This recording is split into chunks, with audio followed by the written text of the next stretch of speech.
Selamat datang. Pernah kepikiran nggak gimana caranya perusahaan menghitung biaya untuk satu barang kecil, padahal mereka bikinnya ribuan, bahkan jutaan? Nah, di bahasan kali ini kita akan bongkar teka-teki bisnis yang fundamental itu. Yuk, kita mulai? Coba deh pikirin, berapa sih biaya asli buat bikin satu kaleng soda? Kayaknya simpel ya pertanyaannya. Kita kan lihat barang ini tiap hari. Tapi percaya deh, buat perusahaan yang bikin, jawaban pastinya itu penting banget. Dan ternyata nggak sesederhana kelihatannya. Nah, ini dia nih inti masalahnya. Bayangin pabrik yang jalan terus, non-stop. Di akhir bulan, pasti ada ribuan kaleng yang baru keisi setengah kan? Pekerjaannya kan nggak pernah bener-bener selesai semua di waktu yang sama. Jadi gimana dong cara ngitung biaya per kalengnya, kalau ribuan unit masih nanggung kayak gitu? Oke, bagian satu teka-teki besar sebuah pabrik. Nah, ini beneran jadi teka-teki besar buat para akuntan. Cara ngitung biaya yang biasa-biasa aja tuh nggak bakal bisa dipakai di sini. Nggak bisa dong kita asal bagi total biaya dengan jumlah barang jadi. Jelas butuh alat yang lebih canggih. Jadi gini, pada dasarnya ada dua cara utama buat ngitung biaya. Kalau barangnya unik, pesanan khusus kayak kapal pesiar mewah, kita pakainya job order costing. Semua biaya dilacak buat satu proyek itu aja. Tapi, buat ribuan kaleng soda yang semuanya sama persis, nah kita butuh alat yang beda, yang namanya proses costing. Bagian 2, memperkenalkan alatnya, proses costing. Oke, jadi mari kita kenalan lebih dalam sama alat andalan kita buat mecahin teka-teki ini. Proses costing itu AYAP, sistem yang emang dirancang khusus buat produksi massal, yang jalan terus-menerus tanpa henti. Karakteristiknya tuh gini. Pertama, produknya homogen, alias sama semua, dan jumlahnya banyak banget. Kedua, produksinya jalan terus, nggak ada putusnya. Nah, yang penting, biayanya itu nggak dihitung per barang, tapi dikumpulin per departemen atau per tahap proses. Intinya, kita nyari biaya kali rata-rata per unit. Lanjut, bagian 3, keajaiban unit ekuivalen. Nah, ini dia nih bagian paling kerennya. Kunci buat mecahin masalah barang yang setengah jadi tadi.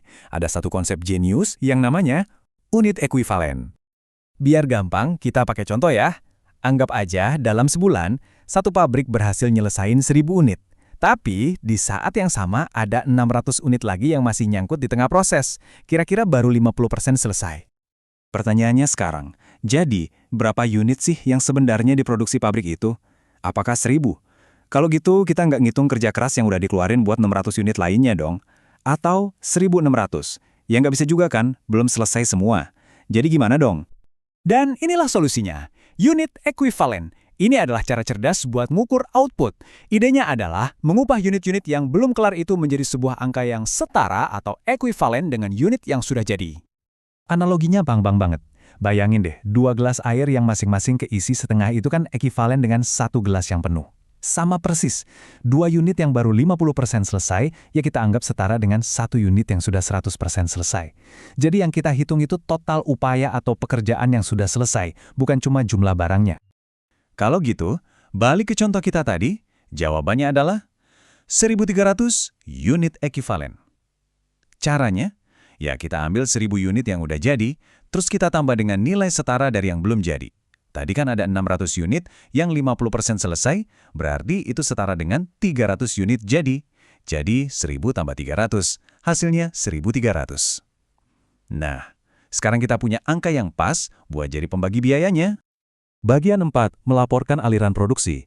Oke, setelah kita dapat angka kuncinya, yaitu unit ekuivalen, para akuntan nggak berhenti di situ. Angka ini dipakai dalam sebuah laporan resmi buat melacak semuanya. Yuk kita lihat gimana laporannya disusun. Jadi ada 5 langkah utama buat bikin laporan biaya produksi ini. Pertama, kita analisis dulu aliran unit fisiknya, yang masuk berapa, yang keluar berapa. Kedua, nah ini dia, kita hitung unit ekuivalennya. Ketiga, dari situ kita bisa hitung biaya per unit ekuivalen. Keempat, kita pakai angka itu buat menilai persediaan akhir yang belum selesai. Dan terakhir, yang kelima, kita rekonsiliasi semuanya. Mastiin nggak ada biaya yang hilang. Dan ada satu aturan emas yang jadi dasar laporan ini. Input harus sama dengan output. Simple banget kan? Ini tuh kayak neraca.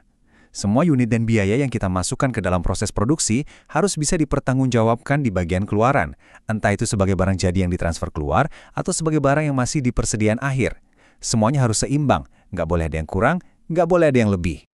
Lanjut ke bagian 5. Mengapa teka-teki ini penting? Oke, dari tadi kita ngomongin caranya. Tapi sekarang pertanyaannya adalah, kenapa? Kenapa sih perusahaan repot-repot ngelakuin semua perhitungan rumit ini? Apa gunanya? Jawabannya ya soal uang, soal profit. Coba bayangin, kalau Anda nggak tahu biaya asli per unit, gimana caranya nentuin harga jual yang pas?